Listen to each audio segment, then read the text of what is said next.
اے رسول امی خاتم المرسلین، تجھ سا کوئی نہیں، تجھ سا کوئی نہیں، ہے عقیدہ یہ اپنا بصدق و یقین، تجھ سا کوئی نہیں، تجھ سا کوئی نہیں، اے رسول امی خاتم المرسلین، تجھ سا کوئی نہیں، تجھ سا کوئی نہیں، ہے عقیدہ یہ اپنا بس۔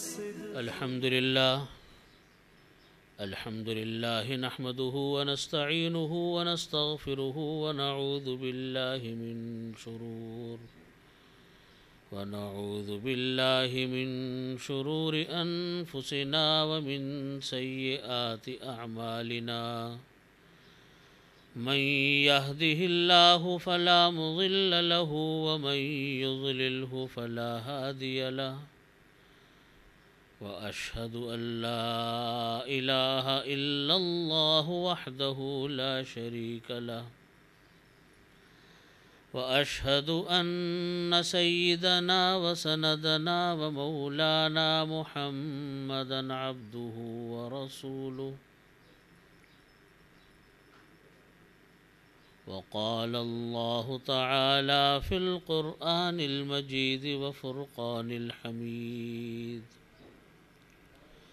يا أيها الذين آمنوا لا تأكلوا أموالكم بينكم بالباطل إلا أن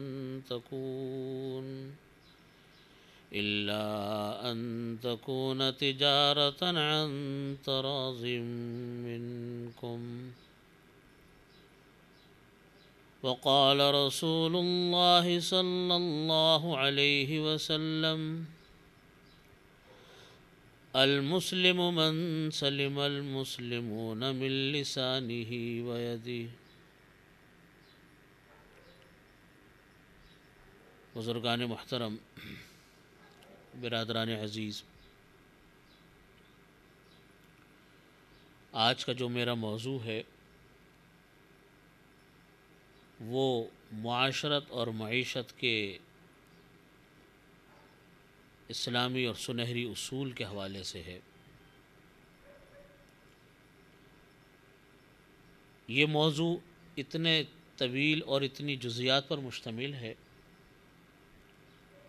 کہ اس کے لیے کئی نشستیں بھی کی جائیں تو وہ بھی کم ہے۔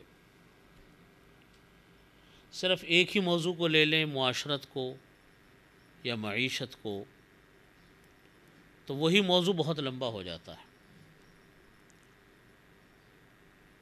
ایک محدود وقت کے اندر میں کچھ وہ باتیں عرض کرنا چاہوں گا قرآن اور حدیث شریف کی روشنی میں، جو اصول معاشرت اور معیشت دونوں کے اوپر تقریباً یکساں طور پر لازم ہوتے ہیں، اور ان چیزوں کا خیال اگر رکھا جائے، ان کے تذکرے کیے جائیں، تو میں سمجھتا ہوں کہ ہمارے معاشرے کی، ہمارے رہن سہن کی زندگی کی، اور ہماری جو معیشت ہے، لین دین ہے، تجارت ہے، بازار ہیں، ان کے اندر ایک اچھی تبدیلی پیدا ہونے کی توقع ہے، بشرط یہ کہ اس کی طرف کوئی توجہ کرے۔ توجہ اور فکر ابتدا میں چند ہی لوگوں کو ہوتی ہے، کچھ ہی لوگ اس کی پرواہ کرتے ہیں، لیکن جب لوگوں کو وہ بات پتہ چلتی ہے تو وقت کے ساتھ ساتھ وہ اچھی بات پھیلتی ہے۔ اس لیے چند باتیں قرآن اور حدیث کی روشنی میں نے آپ کے سامنے عرض کروں گا۔ قرآن کریم کی جو میں نے آیت تلاوت کی آپ کے سامنے، یا ایھا الذین آمنوا لا تأکلوا اموالکم بینکم بالباطل الا ان تکون تجارۃ عن تراض منکم، اللہ رب العزت نے قرآن کریم میں ارشاد فرمایا کہ اے ایمان والو، تم آپس میں ناحق طریقے سے مال مت کھایا کرو، ناجائز طریقے سے مال مت کھایا کرو. الا ان تکون تجارتا عن تراض منکم، ہاں آپس میں تم باہمی رضامندی کے ساتھ تجارت کر کے مال کمایا کرو. باہمی رضامندی کو بنیاد بنایا کہ باہمی رضامندی کے ساتھ تجارت کر کے مال کماؤ، مال کھاؤ. یہ قرآن پاک کی آیت یہ ہے تو ایک دیکھنے میں بہت چھوٹی سی آیت لگتی ہے، لیکن حضرات مفسرین لکھتے ہیں کہ اس کی جزیات اور اس کی تفصیلات اتنی ہیں کہ سارا جتنے بھی معاشرتی احکامات، جتنے بھی معیشت کے احکامات ہیں، لین دین کے احکامات ہیں، سب انہی آیت سے نکلتے ہیں. ناجائز طریقے سے مال کھانے کی بہت صورتیں ہیں، اور وہ صورتیں ایسی ہیں جن کے اوپر میں یہاں گفتگو کرنا چاہوں گا. یوں تو جزیات بہت سارے ہیں کہ یکساں طور پر وہ معاشرت کو بھی اور معیشت کو بھی، رہن سہن کے طریقوں کو بھی اور لین دین کے طریقوں کو بھی وہ یکساں طور کے اوپر ہٹ کرتی ہیں، یکساں طور پر متاثر کرتی ہیں. ہماری معاشرت اچھی ہو، معیشت خراب ہو، خراب معیشت کے اثرات معاشرت پر پڑتے ہیں. معاشرت اچھی ہو لیکن معیشت خراب ہو تو اس خراب معاشرت کے اثرات معیشت پر آتے ہیں. آخر گھر کا ماحول اچھا ہوگا، اچھے انسان پیدا ہوں گے، گھر میں اچھی تعلیم و تربیت ہوگی، اسکولوں میں اچھی تعلیم و تربیت ہوگی، وہی انسان گھر پر ہے، وہی انسان بازار پر ہے، وہی انسان سڑکوں کے اوپر ہے، وہی انسان ہر جگہ کے اوپر ہے. تو یہ دونوں چیزیں ہیں تو احکامات کے لحاظ سے الگ الگ چیزیں. ایک گھریلو زندگی ہے، ایک عام انسانوں کے ساتھ رہن سہن کی زندگی ہے، اور ایک لین دین کے احکامات ہیں، لیکن آپس میں ان کا بہت گہرا ربط بھی ہے. جو انسان بازار میں اگر جھوٹ بول رہا ہے وہ گھر میں بھی جھوٹ بولے گا، جو بازار کے اندر دھوکہ دے رہا ہے وہ گھر میں خاندان کے لوگوں کو بھی دھوکہ دے گا، وہ سڑک پر چلتے ہوئے، محلے میں رہتے ہوئے اپنے پڑوسیوں کو بھی ستائے گا. اس لیے چیزیں ہیں تو وہ چیزیں جو کہ ہر آدمی سنتا ہے لیکن عمل کرنے کی توفیق کم ہوتی ہے. اللہ تعالی ہم سب کو اس کے اوپر عمل کی توفیق عطا فرمائے. تو قرآن کریم نے فرمایا کہ اے ایمان والو تم ناجائز طریقے سے مال کو مت کھاؤ، ہاں باہمی رضامندی سے تم خوش ہو کر مال کو استعمال کرو. باہمی رضامندی کا مطلب یہ ہے، تجارت کا مطلب یہ ہے کہ جب آپ سے کسی کو معاملہ پیش آئے تو دونوں پارٹیاں خوش ہوں. خوش ہونے کا مطلب یہ ہے کہ آپ کا گاہک بھی خوش ہو کر جائے کہ ہاں جو میں نے خرچ کیا ہے مال اس کے بدلے میں مجھ کو اچھی چیز مل گئی. دکاندار بھی خوش ہو کہ میں نے جو اس کو چیز بیچی ہے مجھ کو بھی کوئی گھاٹا نہیں ہوا، مجھ کو بھی کوئی نقصان نہیں ہوا، میں بھی فائدے میں رہا. لیکن ایک چیز یہ ہوتی ہے کہ آپ نے مال بیچ تو دیا، آپ نے کسی کے ساتھ کوئی ڈیلنگ کرنی تھی وہ کر تو لی، لیکن آدمی نے مال لے کے چلا بھی گیا لیکن خوش ہو کے نہیں گیا. اس کے دل میں کچھ شک ہے، اس کے دل میں کچھ پریشانی ہے. وہ یہ سمجھتا ہے کہ جتنے پیسے میں نے دیے تھے اتنے پیسے جو ہیں مجھے اس کا مال نہیں ملا، یا ویسا نہیں ملا جیسے میں چاہتا تھا. یا دکاندار خوش نہیں ہے، وہ یہ سمجھتا ہے کہ میں نے جو اس کو مال بیچا ہے اس کا مجھ کو عوض صحیح نہیں ملا. قرآن کریم نے یہ اصول بیان فرمایا کہ نہیں، دونوں کو خوش ہونا چاہیے. اور جب دونوں خوش ہوتے ہیں، دکاندار بھی خوش ہوتا ہے اور گاہک بھی خوش ہوتا ہے، تو ان دونوں کی خوشیوں سے اللہ خوش ہوتا ہے. ایسے انسان کے کاروبار میں آپ دیکھیے ہمیشہ برکت ہوتی ہے، برکت ہمیشہ ایسے انسان کے کاروبار میں ہوتی ہے. تو اس لیے بنیادی اصول یہ ہے کہ کاروبار، پیسہ کمانے کے طریقے وہ ہونے چاہیے جن کو شریعت نے حلال قرار دیا. ناجائز طریقے سے مال کمانا، ناجائز طریقے سے مال کو حاصل کرنا، حرام طریقے سے مال کو کمانا، جن کے طریقے میں ابھی آپ کے سامنے عرض کروں گا، یہ اللہ رب العزت نے اس کو سخت ناپسند فرمایا. اصول کے طور پر ایک بات عرض کرتا ہوں کہ ہم لوگ سمجھتے ہیں آج کل کی اپنی اصطلاح میں، آج کل کے اپنے ماحول میں، کہ اچھا اور کامیاب انسان وہ ہے جس کے پاس پیسہ بہت آ جائے. یہی تصور ہے ہمارا اور آپ کا, یہی تصور ہے ہمارے معاشرے کا اور ہمارے بازاروں کا. جس کے پاس دولت زیادہ آ گئی ہم سمجھتے ہیں کہ وہ کامیاب انسان ہے, ہم سمجھتے ہیں کہ وہ ایک آئیڈیل انسان ہے جس کے پاس دولت زیادہ ہے. میرے دادا حضرت مفتی شفیع صاحب رحمۃ اللہ علیہ فرمایا کرتے تھے کہ دیکھو بھائی, خوش قسمت انسان وہ ہے, کامیاب انسان وہ ہے بزنس کے معاملے میں جس کے پاس مال میں برکت ہو, وہ کامیاب ہے. مال کی کثرت والا انسان کامیاب نہیں. مال کی کثرت الگ چیز ہے, مال کی برکت الگ چیز ہے.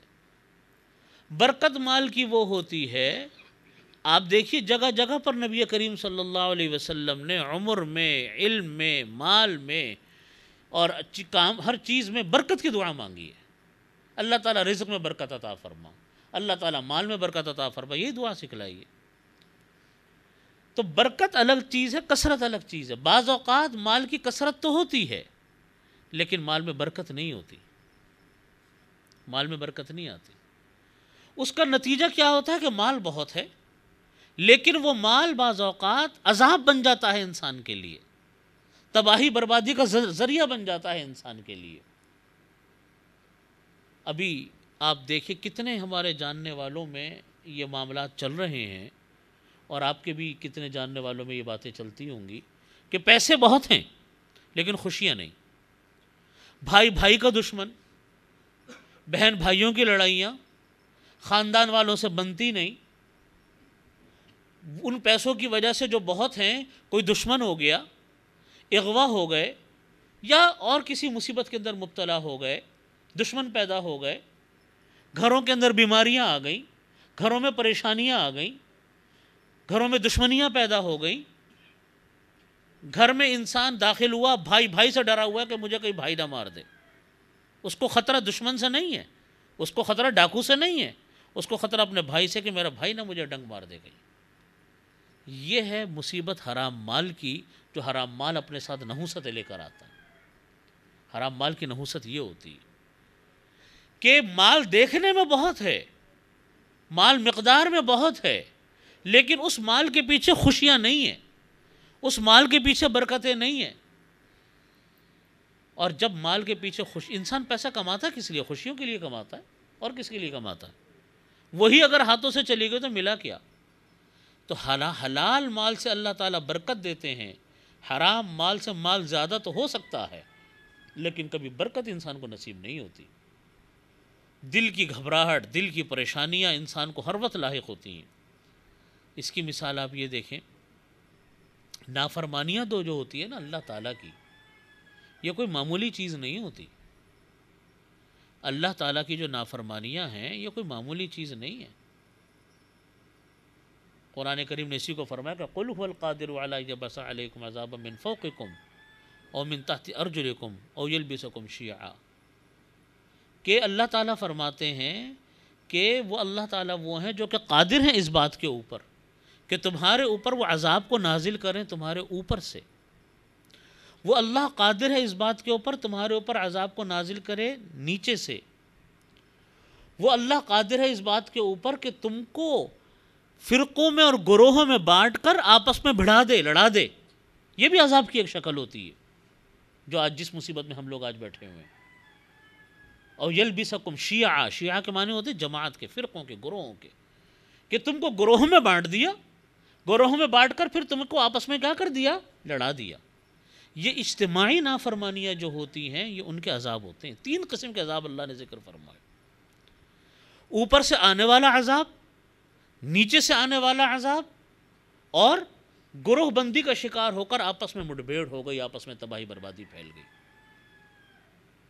یہ 3 قسم کے عذاب قرآن کریم نے ذکر کیے.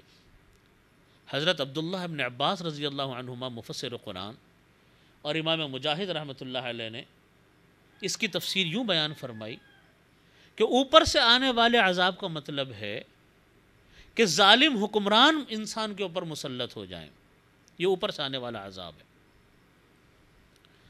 اور حدیث شریف خود نبی کریم صلی اللہ علیہ وسلم نے ایک جگہ پر یوں ارشاد فرمایا کہ میں مفہوم حدیث شریف کا عرض کر رہا ہوں، جس کا حاصل یہ ہے کہ نبی کریم صلی اللہ علیہ وسلم فرماتے ہیں کہ میں تمہاری جانوں کا، اللہ رب العزت فرماتے ہیں، نبی کریم صلی اللہ علیہ وسلم نے فرمایا کہ اللہ رب العزت نے فرمایا کہ میں تمہاری جان کا مالک ہوں، میں تمہاری جان کا پر قادر ہوں، میں تمہارا پیدا کرنے والا ہوں۔ اور فرمایا کہ جب کوئی قوم اللہ کی نافرمانیاں کرتی ہے، جب کوئی قوم اجتماعی طور پر اللہ کے حکموں کو توڑتی ہے، جب کوئی قوم اجتماعی طور پر اللہ تعالیٰ کے حکموں سے حکم عدولی کرتی ہے، تو میں ایسے حکمرانوں کو بھیج دیتا ہوں جن کے دل سخت ہوتے ہیں، جو عوام کے اوپر پھر رحم نہیں کھاتے، اور وہ عوام کے اوپر طرح طرح کی سختیاں لے کر آتے ہیں۔ اور فرمایا کہ جب کوئی قوم میرا حکم مانتی ہے، اللہ تعالیٰ کو حکم کے آگے سر تسلیم خم کرتی ہے، تو میں ایسے حکمرانوں کو بھیج دیتا ہوں جن کے دل نرم ہوتے ہیں، اور وہ حکمران پھر لوگوں کے ساتھ نرمی کا اور رعایت کا معاملہ کرتے ہیں۔ یہ حدیث شریف کا مفہوم ہے۔ ایک اور جگہ پر نبی کریم صلی اللہ علیہ وسلم نے اس بات کو ارشاد فرمایا، اور حضرت سفیان ثوری، اس سے بھی پہلے میں حضرت سفیان ثوری رحمۃ اللہ علیہ کی بات آپ کے سامنے عرض کرتا ہوں۔ حضرت سفیان ثوری رحمۃ اللہ علیہ فرماتے ہیں کہ جب میں اللہ تعالیٰ کی نافرمانی کبھی میرے سے سرزد ہو جاتی ہے، یہ اولیاء اکرام، بڑے بڑے اونچے درجے کے فقہاء اور محدثین، ان حضرات سے گناہ سرزدی کہاں ہوتے ہیں، اتنے اپنے اوپر ہر وقت مستعد رہتے ہیں کہ گناہ ہوتے نہیں ہیں، لیکن فرماتے ہیں کہ جب کبھی میرے سے کوئی گناہ سرزد ہوتا ہے تو فرماتے ہیں کہ میں اپنے ان گناہوں کا اثر اپنے ملازمین میں محسوس کرتا ہوں، اپنے چوپایوں میں محسوس کرتا ہوں۔ تو امام میں تفسیر عرض کر رہا تھا کہ حضرت عبداللہ ابن عباس رضی اللہ عنہما نے فرمایا کہ اوپر سے آنے والا عذاب اللہ کا یہ ہے کہ ظالم حکمران انسان پر مسلط ہو جائیں، جو عوام کے اوپر رحم ہی نہ کھائیں، اور فرمایا کہ نیچے سے آنے والا عذاب کا مطلب یہ ہے کہ آپ کے ماتحت لوگ آپ کے خلاف ہو جائیں، آپ کے ملازمین آپ کے حکم نہیں مانتے، آپ کے بچے آپ کا حکم نہیں مانتے، آپ کے نیچے والے لوگ آپ کے حکم کے خلاف ورزی کرتے ہیں۔ فرمایا کہ یہ نیچے سے آنے والا عذاب ہے، اور فرمایا کہ او یلبسکم شیعا، اس کا مطلب یہ ہے کہ تم کو گروہ میں بانٹ دیا، نافرمانیوں کی وجہ سے گروہ میں بانٹا۔ ہم آج گروہ میں بٹے ہوئے نہیں ہیں، ہمارے ہاں دیوبندی، بریلوی، شیعہ، اہل حدیث، یہ فرقے بنے ہوئے، اور سب ایک دوسرے کے دست و گریبان ہیں۔ مہاجر، پٹھان، پنجابی، سندھی، بلوچی قومیتوں میں مبتلا ہو گئے۔ نبی کریم صلی اللہ علیہ وسلم نے قومیتوں کو اتنا ناپسند فرمایا، تعصبات کو اتنا ناپسند فرمایا کہ ایک مرتبہ مدینہ طیبہ میں پانی بھرا جا رہا تھا، پانی بڑا کمیاب تھا وہاں کی سرزمین پر، تو دو صحابی پانی بھر رہے تھے کسی جگہ سے، پانی بھرتے بھرتے ان کی کسی بات پر آپس میں بحث تکرار ہو گئی، تو ان میں سے جو ایک صحابی تھے وہ انصاری تھے، اور دوسرے صحابی جو تھے وہ مہاجر تھے، ہجرت کر کے مکہ مکرمہ سے آئے تھے۔ تو نبی کریم تو انصاری صحابی نے اپنی مدد کے لیے آواز دی کہ یا للانصار، اے انصاریوں میری مدد کو آؤ۔ مہاجر صحابی نے آواز دی کہ یا للمہاجرین، اے مہاجروں میری مدد کو آؤ۔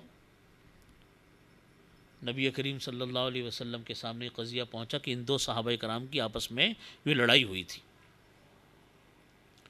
آپ صلی اللہ علیہ وسلم نے لڑائی جھگڑے کے اوپر تو ان کو فی الحال کچھ نہیں کہا، اس وقت کچھ نہیں کہا کہ کس کی غلطی تھی، پہل کس نے کی تھی، زیادتی کس نے کی تھی، اس بحث میں نہیں پڑے۔ آپ کا چہرہ انور غصے سے سرخ ہو گیا اس بات کے اوپر کہ مہاجروں نے مہاجروں کو آواز دی اور انصاریوں نے انصاریوں کو آواز دی، چہرہ انور غصے سے سرخ ہو گیا۔ آپ نے فرمایا کہ دعوہا فإنہا منتنا، اس نعرے کو چھوڑو، قومیت کے نعروں کو چھوڑو، فإنہا منتنا، یہ بدبودار نعرے ہیں۔ دعوہا فإنہا منتنا، ان قومیتوں کے نعروں کو چھوڑو کہ تم نے انصاریوں کے لیے انصاریوں کو کیوں آواز دی، تم نے مسلمانوں کو کیوں نہیں بلایا، لفظ مسلمان کیوں نہیں تم نے پکارا؟ اور مہاجرین کو کہا کہ تم نے کیوں مہاجرین کو آواز دی؟ تم نے اپنی قوم کو کیوں بلایا؟ تم نے مسلمانوں کو کیوں نہیں بلایا؟ قرآن کریم نے اسی کو فرمایا کہ فَمِنْكُمْ کافر فَمِنْكُمْ مُؤْمِن، تم میں دو قسمیں ہیں، تیسری کوئی قسم نہیں ہے، دو قومیتیں ہیں، تیسری کوئی قومیت نہیں ہے۔ ہم کہتے ہیں نا ہماری قوم، ہمارا قبیلہ، قرآن نبی کریم صلی اللہ علیہ وسلم نے انہی بتوں کو تو ختم کیا تھا مدینہ طیبہ میں اور مکہ مکرمہ میں۔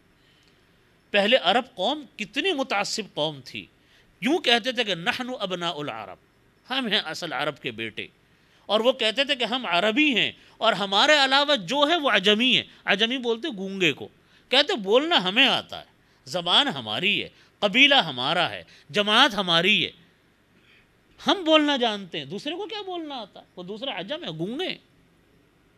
اللہ رب العزت نے فرمایا، نبی کریم صلی اللہ علیہ وسلم نے فرمایا کہ نہیں، تم میں کوئی الگ الگ قومیں نہیں ہیں، عرب کے کوئی قبیلے نہیں ہیں، ان کی کوئی حیثیتیں نہیں ہیں، کوئی کتنا اونچا خاندان کا ہو۔ فرمایا کہ فَمِنْكُمْ کافر فَمِنْكُمْ مومن، دو قومیتیں دنیا کے اندر، ایک کافر ہے اور ایک مومن۔ بلال حبشی کو تو رضی اللہ عنہ، ان کو تو بلا کر سینے سے لگا رہے ہیں، ان کو بلا کر تو مسجد نبوی کا مؤذن مقرر فرما رہے ہیں، اور فرما رہے ہیں کہ حضرت بلال رضی اللہ عنہ کو فرمایا کہ بلال، میں جب گیا معراج پہ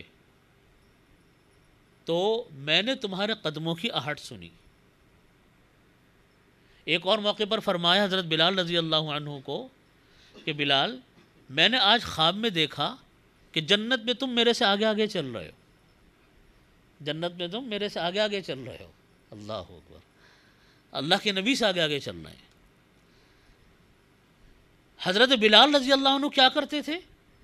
ان کا معمول یہ تھا کہ وہ نبی کریم صلی اللہ علیہ وسلم سے آگے آگے چلتے تھے دنیا میں، اور راستے میں کوئی پتھر ہوتا تھا اس کو ہٹاتے تھے کہ تاکہ آپ صلی اللہ علیہ وسلم کو تکلیف نہ ہو، کوئی جھاڑی ہوتی تھی اس کو ہٹاتے تھے، کوئی ٹہنی ہوتی تھی اس کو کاٹ دیا کرتے تھے۔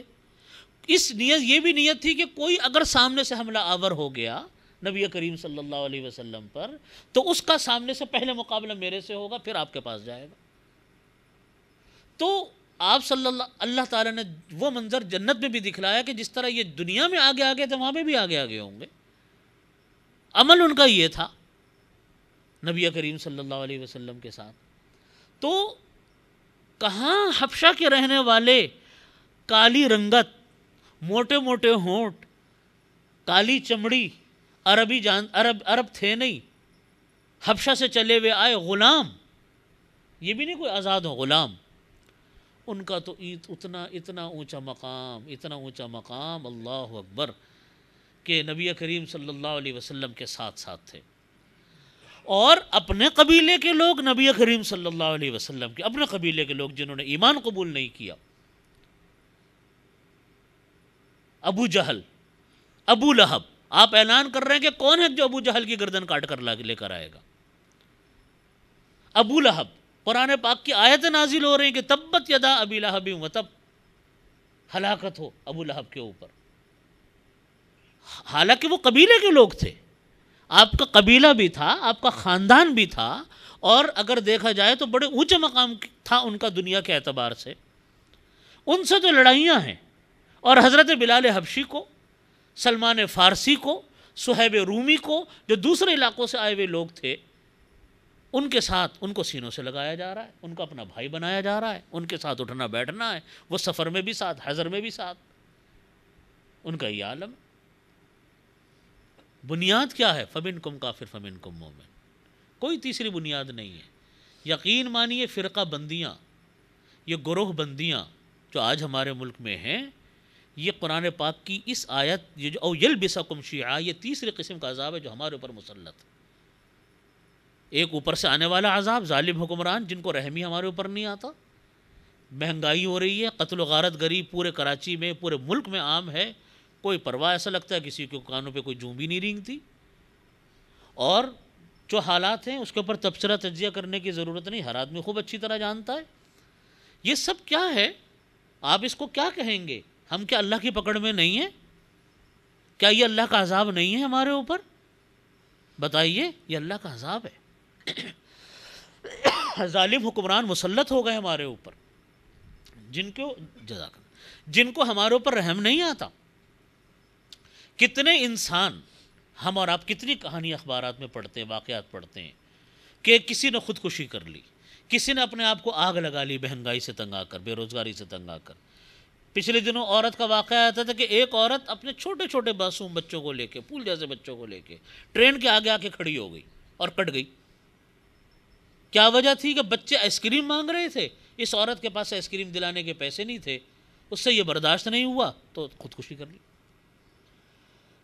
خود سوزیاں ہو رہی ہیں، قتل و غارت گریاں ہو رہی ہیں، ایک دوسرے کو ہم قتل کر رہے ہیں، کس وجہ سے؟ کہ کھانے کو کچھ نہیں ہے۔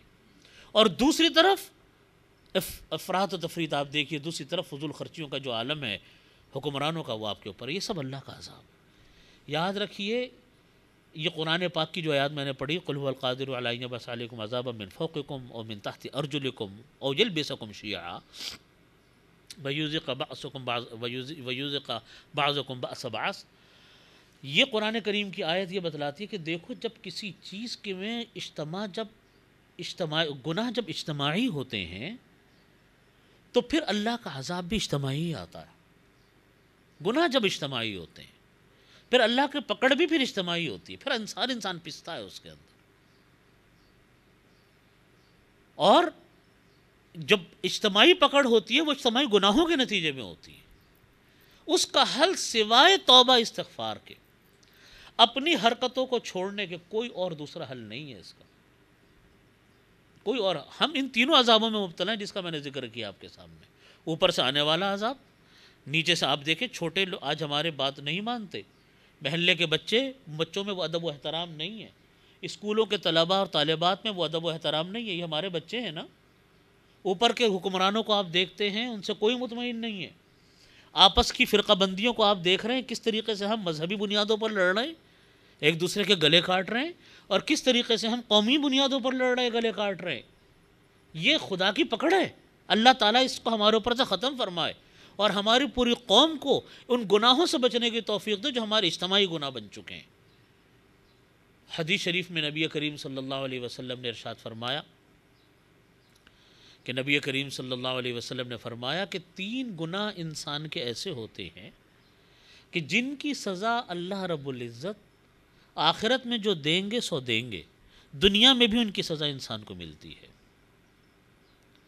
قرآن کریم کی ایک آیت کی تشریح ہے کہ قرآن کریم میں اللہ رب العزت نے فرمایا کہ وَلَنُذِيقَنَّهُم مِّنَ الْعَذَابِ الْأَدْنَىٰ دُونَ الْعَذَابِ الْأَكْبَرِ لَعَلَّهُمْ يَرْجِعُونَ، کہ ہم ان کو ضرور ہم ان کو مزہ چکھائیں گے عذاب ادنا کا۔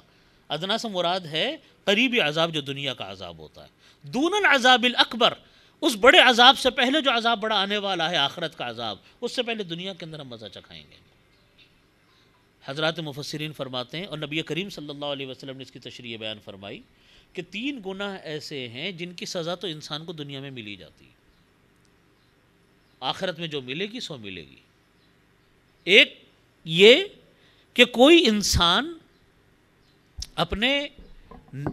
انسان ناحق اور ناجائز کاموں کی حمایت کرے، علی اعلان، کام ناجائز، حرام کام علی اعلان حمایت کر رہا ہے، اس کی جھنڈوں کے ذریعے جلوسوں میں جا رہا ہے، نعرے لگا رہا ہے اور حمایت کر رہا ہے، معلوم ہے کہ کام ناجائز ہے، حرام ہے، علماء نے کہہ دیا، دیندار لوگوں نے کہہ دیا، کتابوں میں پڑھ لیا کہ کام حرام ہے، لیکن ہے کہ حمایت جاری رکھی ہوئی۔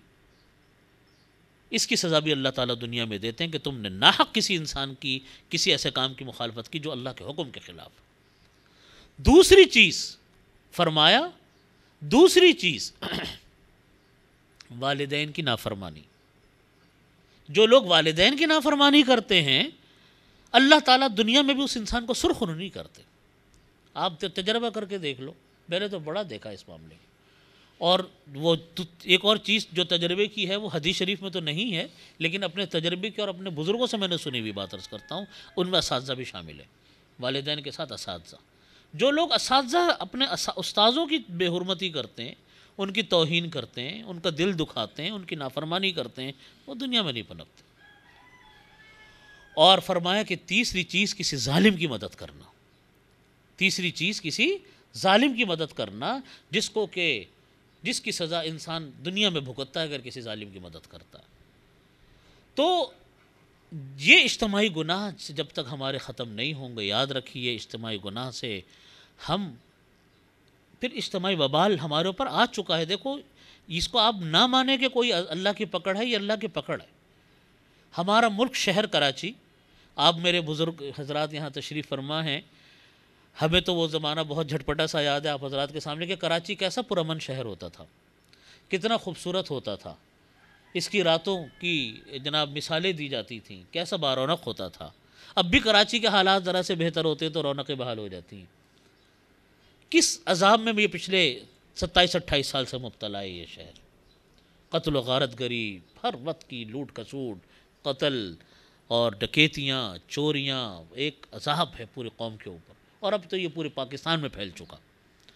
ہمارا ملک کے اوپر ڈرون حملے ہو رہے ہیں، ہمارے ملک میں سرحدی علاقوں کے اوپر مستقل قتل و غارت گری چل رہی ہے. غیر مسلم طاقتیں ہمارے لوگوں کو قتل کر رہی ہیں. اپنے ملک کے اندر بم دھماکے، قتل و غارت گری، ڈکیتیاں، چوریوں سے زندگی تباہ ہو گئی ہے. بجلی، پانی، گیس کے نہ ہونے سے زندگی الگ پریشان، ان کے بلوں سے الگ زندگی پریشان. تو یہ ساری پریشانیاں ہیں، یہ ساری نافرمانیاں ہیں، یہ ساری نافرمانیاں. دیکھیے دنیا کے دوسرے ملک بھی ہیں، آپ کسی اور ملک میں چلے جائیں آپ کو کچھ بھی نظر نہیں آئے گا. بلکہ ایسی حسرت ہونے لگتی ہے اگر کسی ملک میں جانا ہو جائے اور جب وہاں دیکھتے ہیں کہ امن و امان ہے، چین سکون ہے، اچھا یہاں یہ بھی نہیں ہوتا، اچھا یہاں بھی یہ بھی نہیں ہوتا، اور ہم اپنے ملک سے موازنہ کریں تو حیرت ہوتی ہے کہ ہم کہاں رہ رہے ہیں. تو اندازہ ہوتا ہے کہ واقعی ہم پکڑ میں مبتلا ہیں. یہ اس کا حل سوائے توبہ استغفار کے کچھ نہیں. ایک غلط فہمی کا میں ازالہ کر دوں کہ دیکھیے ایک چیز ہوتی ہے آزمائش اور ایک چیز ہوتی ہے اللہ کا عذاب. آزمائشیں تو انبیاء کرام کو بھی آتی ہیں، وہ اللہ کا عذاب نہیں ہوتا. نبی تو نبی ہے، وہ تو معصوم ہے گناہوں سے، وہ تو ہر وقت اللہ کی رحمتوں میں، لیکن آزمائش انبیاء پر آتی ہے. صوفیاء اکرام، علماء اکرام، مفتیان اکرام، اللہ کے نیک بندے، اللہ کے نیک اور صالح حضرات جو کہ اللہ کے حکموں کی پابندی فرماتے ہیں، ان پر بھی پکڑ آتی ہے، ان پر بھی آزمائش آتی ہے. حدیث شریف میں اسی کو نبی کریم صلی اللہ علیہ وسلم نے فرمایا کہ ان اشد البلاء الانبیاء ثم الامثل فالامثل، او کما قال صلی اللہ علیہ وسلم کہ ان اشد البلاء الانبیاء، کہ سب سے زیادہ سخت آزمائش انبیاء پر آتی ہے. ثم الامثل، پھر ان جیسے لوگ جو ہوتے ہیں صحابہ، تابعین، تبع تابعین، ثم الامثل، پھر اس کے بعد کے لوگ. یہ ان دونوں میں فرق ہے. ان لوگوں پر جو آزمائشیں آتی ہیں وہ انفرادی طور پر آتی ہیں، اجتماعی طور پر نہیں آتی. جیسے حضرت ایوب علیہ السلام کے اوپر آزمائش آئی اللہ کی کہ 40 سال تک وہ ایک برس کوڑھ کی بیماری میں مبتلا رہے، دانے نکلے ہوئے تھے. حضرت یونس علیہ السلام پر آزمائش آئی کہ وہ مچھلی کے پیٹ میں چلے گئے، ایک عرصے تک مچھلی کے پیٹ کے اندر رہے. نبی کریم صلی اللہ علیہ وسلم پر طرح طرح کی آزمائشیں آئیں، اتنی سخت آزمائشیں آئیں کہ کوئی عام انسان اس کا تصور نہیں کر سکتا. یہ جو آزمائش اللہ کے نیک بندوں پر، انبیاء کرام پر آتی ہے، بلندی درجات کے لیے آتی ہے. یہ کوئی پکڑ نہیں ہوتی، یہ اللہ کی طرف سے آزمائشیں ہوتی ہیں بلندی درجات کے لیے، ان کے درجات کو اونچا کرنے کے لیے. یہ انفرادی ہوتی ہیں، کسی گناہ کی پاداش میں نہیں ہوتی، اللہ تعالیٰ محض بلندی درجات کے لیے آزمائش ہوتی ہے. جیسے حدیث شریف میں آتا ہے کہ جب کسی انسان، بعض اوقات ہم دیکھتے ہیں نا کہ کوئی انسان انتقال سے پہلے بیمار ہو جاتا ہے اور اس کی پھر بیماری بعض اوقات بہت لمبی چلتی ہے. ہوتا ہے نا کہ بیماری لمبی چلی، اب سب جانتے ہیں کہ جی وقت آخری ہے، لیکن موت واقع نہیں ہو رہی، بیماری ٹھیک نہیں ہو رہی، بس بیماری چل رہی ہے. میرے ایک جاننے والے ہیں بنگلہ دیش میں، میں سن 92 میں گیا بنگلہ دیش، اس وقت ان پر فالج کا اٹیک ہوا تھا اور بالکل معذور پڑے ہوئے تھے سن 92 میں. پھر بیچ میں میرا کئی دفعہ جانا ہوا، ہمیشہ میں نے ان کو بستر پہ پایا. اور پھر ابھی 2008 میں پھر گیا، اسی طرح بستر کے اوپر ساکت و جامد پڑے ہوئے تھے. 8 سال وہ اور 8 سال یہ، 16 سال وہ انسان ہلنے کے قابل نہیں، بالکل معذور، ہاتھ پیر ساکت و جامد، سب کچھ بستر پہ. دیکھو یہ کیا ہے، کتنی اذیت کا باعث ہے اس کے لیے بھی، تیمارداروں کے لیے بھی۔ اللہ سے پناہ مانگنی چاہیے، اللہ تعالیٰ اسی پریشانی سے بچائے۔ لیکن حدیث شریف میں آتا ہے کہ اللہ تعالیٰ اپنے بعض نیک بندوں کو کسی ایسی بیماری میں مبتلا فرما دیتے ہیں کہ اللہ تعالیٰ چاہتے ہیں کہ مرنے سے پہلے یہ بندہ کسی ایک اونچے مقام پر پہنچ جائے۔ اس کے اعمال اس قابل نہیں ہوتے کہ وہ اس اونچے مقام پر پہنچ جائے، تو اللہ تعالیٰ اس کو کسی آزمائش میں ڈال دیتے ہیں، کسی تکلیف میں ڈال دیتے ہیں، تاکہ بندہ صبر کرے گا، اللہ تعالیٰ اس کے درجات کو اونچا فرمائیں گے اور اس کی معافی ہوگی، تو معافی ہو جاتی ہے۔ تو بتلانے کی بات یہ ہے کہ کسی کے ساتھ اگر کوئی آزمائش آتی ہے وہ عذاب نہیں ہے، عذاب وہ ہوتا ہے جو اجتماعی طور پر پوری قوم پر مسلط ہو، اجتماعی گناہوں کی پاداش میں مسلط ہو، وہ عذاب ہوتا ہے۔ تو آج جس ماحول سے ہم اور آپ گزر رہے ہیں، ہمیں ان سب کے اوپر ہمارے گناہ اجتماعی ہیں، ہمیں ان اجتماعی گناہوں کے اوپر اللہ تعالیٰ سے اجتماعی توبہ کرنے کی ضرورت ہے، ان کو چھوڑ کر اللہ تعالیٰ ہم سب کو گناہ کی توفیق عطا فرمائے۔ وہ گناہ کون سے ہیں؟ میں اس کی طرف آتا ہوں جو معاشرت کے اور جو معیشت کے ہیں۔ ہماری معیشت کا سب سے پہلا بنیاد وہ ہے حرام، حرام کھانا، سود۔ حرام صرف سود میں منحصر نہیں ہے، سود کے اندر بھی حرام آتا ہے، رشوت خوری وہ بھی حرام ہے، کسی سے کے ساتھ دھوکہ دینا وہ بھی حرام ہے۔ آج ہمارے ہاں ماحول ہے نا، ہم ایک طرف تو سودی کاروبار میں مبتلا ہیں کہ ہمارے کاروبار کی بنیاد سود ہے، اکثریت کی بڑی بڑی فیکٹریاں سود پر بن رہی ہیں، بڑے بڑے ادارے سود پر بن رہے ہیں، پیسہ ہمارا سودوں پر رکھوایا جا رہا ہے، سودوں پر نکالا جا رہا ہے۔ حدیث شریف میں نبی کریم صلی اللہ علیہ وسلم نے فرمایا کہ لعن رسول اللہ صلی اللہ علیہ وسلم آکل الربا وموکلہ وکاتبہ وشاہدیہ وقالہم فیہ سواء، او کما قال صلی اللہ علیہ وسلم۔ فرمایا کہ لعنت فرمائی اللہ کے نبی صلی اللہ علیہ وسلم نے آکل الربا، سود کے کھانے والے پر، وموکلہ، سود کے کھلانے والے پر، وکاتبہ، سود کا کام لکھنے والے پر۔ لکھنے سے مراد ہاتھ سے لکھنا نہیں ہے، ہاتھ سے لکھ کے وہ بھی لکھے اور کمپیوٹر پہ بیٹھا ہوا ٹائپنگ کر رہا ہے، سب اس کے اندر داخل ہے۔ وشاہدیہ، اس کے جو وٹنسز بنتے ہیں، گواہ بنتے ہیں، وہ سب قالہم فیہ سواء۔ آپ صلی اللہ علیہ وسلم نے فرمایا کہ گناہ میں یہ سب برابر کے شریک ہیں۔ یا دیکھیے یہاں پر یہ ہماری معیشت ہے، یہ ہمارا کاروبار ہے، اس کاروبار کے اندر کیا آ گیا؟ سود آ گیا، گویا کہ نحوست اتر گئی، گویا کہ نحوست آ گئی۔ حدیث شریف میں نبی کریم صلی اللہ علیہ وسلم نے ارشاد فرمایا کہ اللہ تعالیٰ نے ارشاد فرماتے ہیں کہ 4 حق اللہ نے اپنے ذمے لے رکھے ہیں،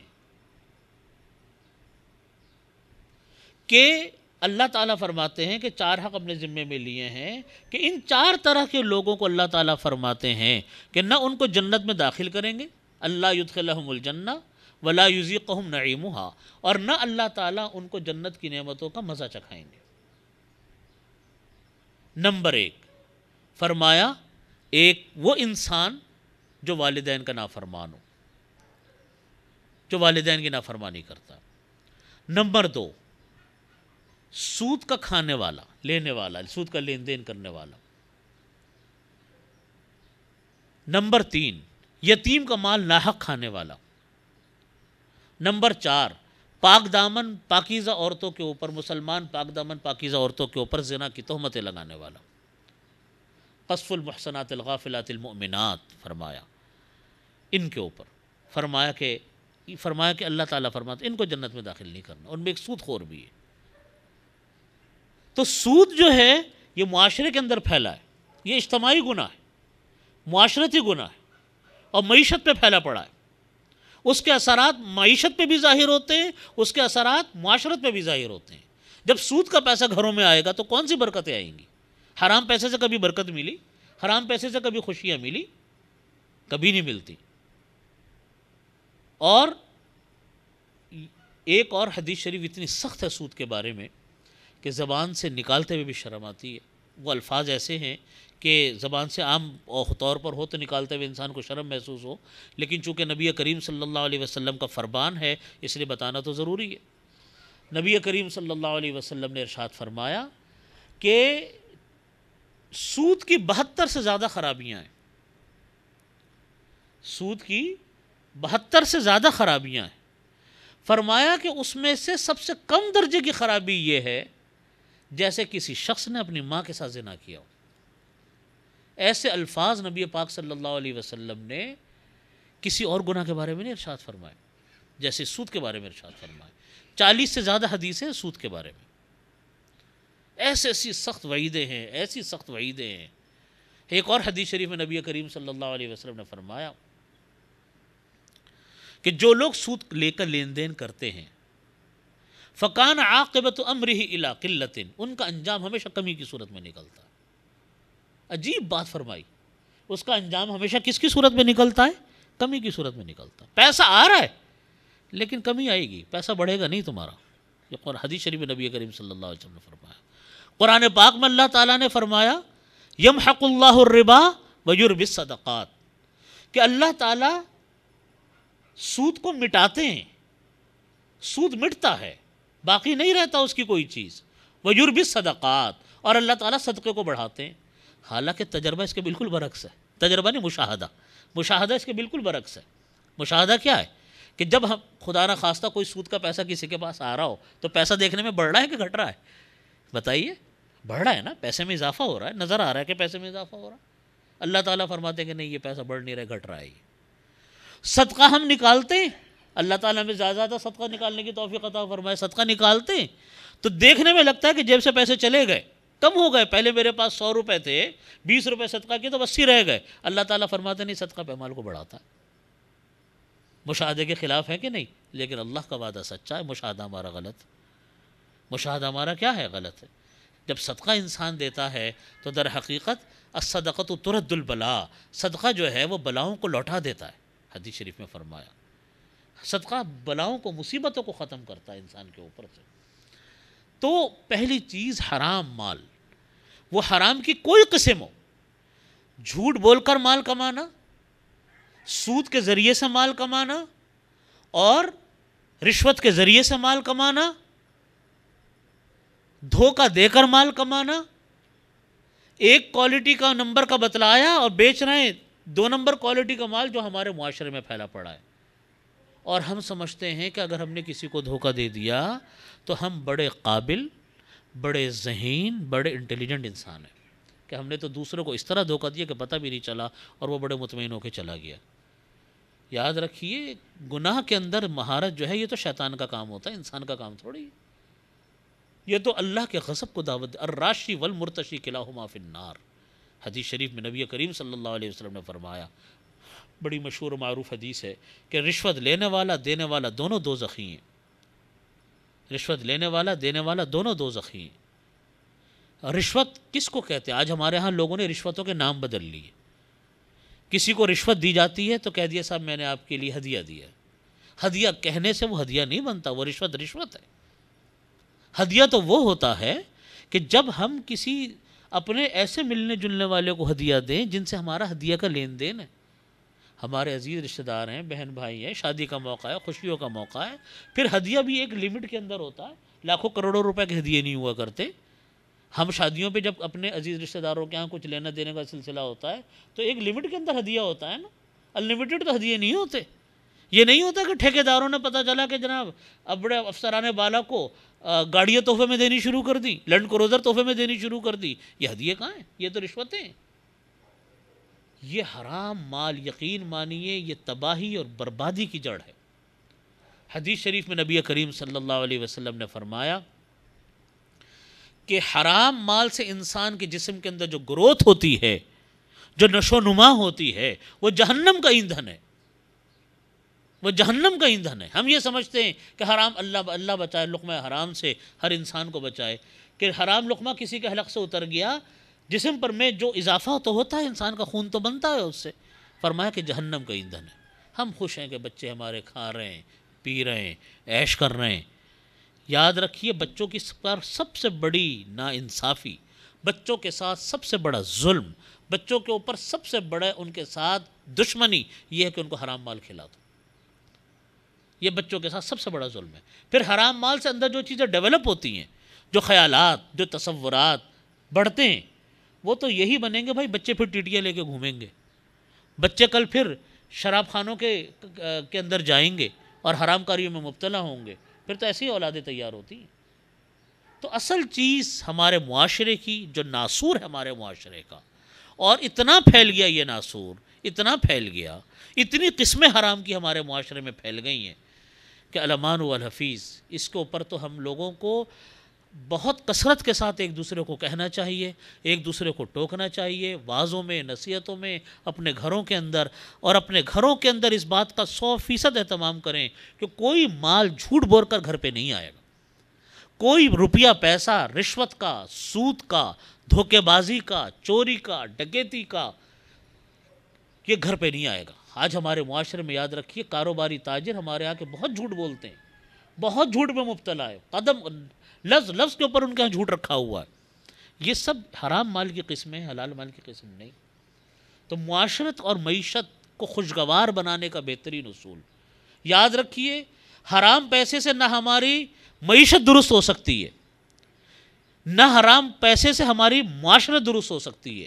جس گھر کے اندر، جس خاندانوں میں حرام پیسہ چل رہا ہوگا، ان خاندانوں میں کبھی آپ کو برکتیں، محبتیں نہیں نظر آئیں گی، ہمیشہ پیسہ نظر آ جائے گا زیادہ۔ آپ اس سے دھوکہ نہ کھائیں کہ گھر میں گاڑیاں کھڑی ہوئی ہیں 10 اور گھر کھڑے ہوئے جناب 2 ہزار گز کے، اس سے دھوکہ نہیں کھانا چاہیے۔ میں ایک ایسے گھر پہ گیا، آپ کو اپنی بات بتاؤں، ہمارے ایک جاننے والے، اللہ نے ان کا بڑا شاندار ان کو گھر دیا۔ اس ایک گھر کے اندر بہت سارے گھر ہیں، بہت سارے بھائیوں کے، بیٹوں کے، اندر بڑے، اور وہ ہر گھر ایک بڑا بڑا گھر ہے، بڑے بڑے لان ہیں اس کے، یعنی پتہ نہیں کتنا ہزار اس پر بنا ہوا ہے۔ میں اس گھر میں گیا، میں سفر پہ تھا باقی کراچی سے باہر، وہاں مجھے جو صاحب مجھ کو لینے گئے نا، تو میں ان کے گھر میں پہلے بھی جا چکا تھا، تو ان کے گارڈ نے جب دروازہ کھولا نا تو اندر ایک وسیع و عریض لان نظر آیا، اس کے اندر آگے پیچھے بڑے بڑے گھر نظر آئے۔ تو میرے ساتھ جو صاحب مجھے چھوڑنے گئے تھے، جو گاڑی میں تھے، وہ دیکھ کے دنگ رہ گئے اس گھر کو کہ یا اللہ، باہر سے تو اتنا بڑا نہیں لگتا، اندر سے اتنا شاندار گھر، ماشاءاللہ، اتنا وسیع و عریض گھر ان کا۔ بڑا ہکا بکا سا وہ ہوئے ان کے گھر کو دیکھ کر، واقعی انسان پہلی دفعہ امپریس ہوتا ہے ان کے گھر کو دیکھ کے۔ لیکن مجھے ان کے گھر کے اندرونی حالات کا علم تھا کہ ان کے گھر کے حالات کیا ہیں۔ وہ تو خیر واپس آ گئے، میں ان کے گھر میں تھوڑی دیر بیٹھنا تھا، تھوڑی دیر بیٹھ کا ان کے گھر کا حال میں آپ کو بتاتا ہوں کہ بھائی بھائی کا دشمن ہے، بھائی بھائی کا دشمن ہے۔ ایک بھائی نے دوسرے بھائی کی اولاد کے اوپر قاتلانہ حملہ کروایا 2-3 مرتبہ۔ وہ بھائی یہ کہتے ہیں، واللہ عالم کروایا نہیں کروایا یہ تو اب اللہ کو پتہ ہے، لیکن وہ الزام لگاتے ہیں۔ شکل دیکھنا، وہ جانوروں کی، کتوں کی شکل دیکھ لیں گے، بھائی کی شکل نہیں دیکھیں گے، یقین مانیں آپ۔ اتنی نفرتیں آپس میں، اتنی نفرتیں آپس میں کہ ایک بھائی کے پاس بیٹھو تو وہ دوسرے کی کہانی سنا کے آپ کے کئی گھنٹے نکال دے گا، اس کی شکایتیں ختم نہیں ہوں گی، آپ کا دماغ میں درد ہو جائے گا بیٹھ کر۔ دوسرے کے پاس جا کر بیٹھو، وہ اس کی کہانیاں شروع کر دے گا۔ اور اتنی نفرت، اللہ بچائے، اللہ الامان والحفیظ، ایسی نفرت اللہ تعالیٰ، بھائی دے تو محبت دے، بہن بھائی ہوں تو اللہ تعالیٰ محبتیں دے، یہ نفرتیں نہ ہوں۔ اتنے قریبی رشتوں میں جب نفرتیں ہونا، یہ بہت بڑا ناسور ہے، بہت اذیت کی چیز ہے۔ تو کیا ہے کہ اس سے کبھی دھوکہ نہ کھائیں کہ کسی کا گھر بڑا ہے، کسی کے پاس گاڑیاں زیادہ ہیں، کسی کے پاس گاڑیاں بڑے شاندار ماڈل کی ہیں، لینڈ کروزریں ہیں، اور فلانا جناب فلانے قسم کی گاڑی ہے، مرسیڈیز ہے اور رولز رائز ہے اس کے پاس، یہ کوئی، اس سے دھوکہ نہ کھائیے گا کبھی۔ ہو سکتا ہے کہ سارا پیسہ سود کے اوپر ہو سکتا ہے کہ سارا پیسہ سود کے اوپر ہو، جس دن یہ ڈیفالٹر ہوئے اس دن بینک قبضہ کر لیں ان کے سارے مال کے اوپر۔ ہو سکتا ہے کہ رشوتوں کا پیسہ ہو۔ یہ حرام پیسہ، حرام مال، یہ نظر اٹھا کے دیکھنے کی بھی چیز نہیں ہے، نہ کبھی رش کرنا چاہیے ایسے پیسے کے اوپر کہ اللہ مبتلا نہ کر دے اس مال میں۔ ان مالوں کے پیچھے خوشیاں نہیں ہوتی، ان مالوں کے پیچھے راحتیں نہیں ہوتی، ان مال کے پیچھے کبھی برکتیں نہیں ہوتی، کبھی اللہ کی خوشنودی نہیں ملتی انسان کو۔ اور اپنی آنکھوں سے یہ مشاہدہ اتنی کثرت سے نظر آنے لگا کہ اللہ سے ہمیشہ یہ دعا مانگنی چاہیے کہ اللہ رب العزت، میں نے جیسا عرض کیا تھا کہ نبی کریم صلی اللہ علیہ وسلم مال میں برکت کی دعا سکھلائی، مال کی کثرت کی دعا نہیں سکھلائی، برکت کی دعا مانگی اللہ رب العزت، مال میں اللہ تعالیٰ برکت دے دے۔ برکت کیا ہے کہ گھر میں آپ آئیں تو بچے خوش ہوں، بچے کھیل رہے ہوں، ان کے قہقہے کی آوازیں آپ کا استقبال کر رہی ہوں، گھر میں آپ داخل ہوں۔ گھر والے ہنس ہنس کر آپ سے بات کریں، یہ ہے پیسے کی برکت۔ سونے کے وقت میں سوئیں تو نیند آ جائے، کھانے کے وقت میں کھانا کھانے بیٹھے تو آپ کو بھوک لگ جائے۔ اللہ کا رزق استعمال کریں، خوشی کے ساتھ استعمال کریں۔ اور ایک انسان وہ ہے کہ گھر میں قدم رکھا تو پتہ چلا کہ بچہ بیمار ہے، ڈاکٹر کے بھاگنا ہے۔ پتہ چلا کہ صاحب فلانے کا فون آیا تھا، وہ ایک پریشانی کی خبر ایک نئی سننے کو مل گئی۔ کھانا کھانے بیٹھے تو پتہ چلا ان پریشانیوں سے انسان کی بھوک اڑ گئی۔ سونے لیٹے تو پتہ چلا کہ نیندیں غائب ہو گئی پریشانیوں سے۔ آپ پیسے کو روئیں گے کہ برکت کو استعمال کریں گے؟ یہ دھوکہ ہمیں یہاں سے لگتا ہے، اپنی معاشرت میں بھی اور اپنی معیشت میں بھی۔ تو اصل چیز معاشرت اور معیشت کو خوشگوار بنانے کی بنیادی چیز وہ یہ ہے کہ ہم حلال کا استعمال کریں۔ حلال نہیں آئے گا گھر میں، نہ معاشرت اچھی ہوگی نہ معیشت اچھی ہوگی۔ آپ تجربہ کر کے دیکھ لیں، گرد و پیش میں حرام پھیلا پڑا ہے ساری دنیا میں، آپ دیکھ لیں نظر اٹھا کر، آپ کوئی نہ کوئی آپ کو مسئلہ نظر آئے گا۔ یہ پہلی چیز ہے۔ دوسری چیز جو معاشرت اور معیشت کے لیے بنیاد ہے، اس کے بغیر کبھی نہ معاشرت اچھی ہوتی ہے نہ معیشت اچھی ہوتی ہے۔ میں نے پہلے شروع میں بات عرض کی تھی کہ میں یہاں پر صرف وہ بات عرض کروں گا، چونکہ ٹائم مختصر ہے اور ٹائم اختتام کے قریب آ رہا ہے، کہ جو دونوں کی مشترکہ بنیادی اصول ہیں قرآن اور حدیث کی روح سے۔ چھوٹی چھوٹی جو دوسری تفصیلات ہیں ان پر جانے کا وقت نہیں ہے، وہ الگ الگ کبھی اللہ نے موقع دیا تو آئندہ کبھی عرض کروں گا۔ دوسری بنیاد معاشرت کو اچھی بنانے کی، گھریلو زندگی اچھی بنانے کی اور بازار کی زندگی کو صحیح بنانے کی، وہ یہ ہیں کہ آپ کے معاملات صاف ہونے چاہیے۔ آپ کے معاملات کیسے ہوں؟ صاف ہوں۔ اگر معاملات صاف نہیں ہیں، معاملات کلیئر نہیں ہے، معاملات کا مطلب کیا ہوتا ہے کہ جو ہمارے جو کانٹریکٹ ہوتے ہیں، ہمارے بازار میں کانٹریکٹ ہیں، دکان والوں سے، فیکٹریوں والوں سے، لوگوں سے لین دین کے جو معاملات اور معاہدات ہیں، وہ ہمارے جو ہوتے ہیں۔ گھر کے اندر جو معاملات ہوتے ہیں، معاشرت، بیوی کے ساتھ تعلق، بچوں کے ساتھ تعلق، ماں باپ کے ساتھ تعلق، بہن بھائیوں کا آپس میں تعلق ہے نا جی، خاندان والوں سے تعلق، آپ دائرہ وسیع کرتے چلے جائیں، ہے نا جی، خاندان والوں کے ساتھ تعلق، عزیز رشتہ داروں کے ساتھ تعلق، یہ ان کے اندر معاملات صاف ہوں گے تو خوشیاں آئیں گی، معاملات صاف نہیں ہوں گے کبھی خوشیاں نہیں آئیں گی۔ آج ہمارے ہاں بے شمار معاملات کی خرابی کی جڑ یہ ہے کہ ہمارے ہاں معاملات کلیئر نہیں ہوتے، معاملات صاف نہیں ہوتے۔ مثال لے لیں اس کی، کسی کو قرضہ دے دیا، حدیث قرآن پاک کا حکم ہے، بلکہ قرآن پاک کی سب سے لمبی آیت ہے، اس کو آیت مداینت بولتے ہیں، کسی کو قرضہ دینے کے حوالے سے۔ یا ایھا الذین آمنوا اذا تداینتم بدین الی اجل مسمى فاکتبوہ، اے ایمان والو جب تم آپس میں کبھی لین دین کا معاملہ کرو قرض کا تو فلیکتبوہ، اس کو لکھ لیا کرو۔ قرآن پاک کی آیت ہے، سب سے لمبی آیت ہے، اس کو آیت مداینت بولتے ہیں، لکھ لیا کرو۔ ہمارے ہاں جب کبھی قرضہ دیا جاتا ہے اس کو لکھا نہیں جاتا، زبانی کلامی بات چل رہی ہے، اس میں کچھ اونچ نیچ ہو جاتی ہے، کبھی مدت پہ جھگڑا ہو گیا، کبھی مقدار پہ جھگڑا ہو گیا، کبھی وہ کہے گا تم نے تو یہ کہا تھا، وہ کہتا تم نے تو یہ کہا تھا، اسی پر بات ہو گئی۔ کسی کے ساتھ کوئی معاہدہ ہے کسی بھی طرح کا ہے، اس کو لکھو اور اس کے گواہ بناؤ۔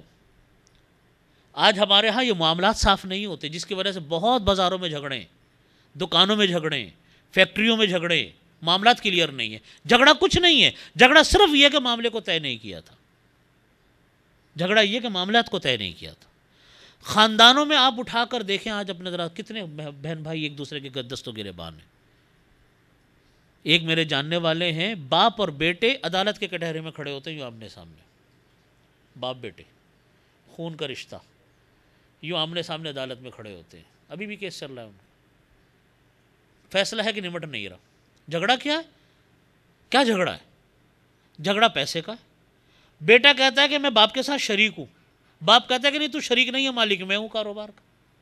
اب تو خیر معاملہ ختم ہو گیا ان کا، جھگڑا اس کے اوپر ایسا برس کیس چلا۔ شروع میں دارالفتاؤں میں پھرتے رہے، مفتیوں کے پاس جاتے رہے، پھر انہوں نے مانی نہیں بات ان کی، تو پھر وہ معاملہ عدالتوں میں چلا گیا، پھر عدالتوں میں جو ہوتا ہے وہ تو آپ کو معلوم۔ جھگڑا کس کے اوپر ہے؟ یہ اتنے جھگڑے ہیں، آپ ذرا دارالفتاؤں میں جا کر پوچھیں، اور اگر آپ کبھی موقع کبھی اعداد و شمار ہیں عدالتوں کے وہ آپ کے سامنے آئیں گے۔ جھگڑا کیا ہے؟ جھگڑا یہ ہوتا ہے، کس طرح ہوتا ہے؟ باپ کا انتقال ہوا، اولاد ہے.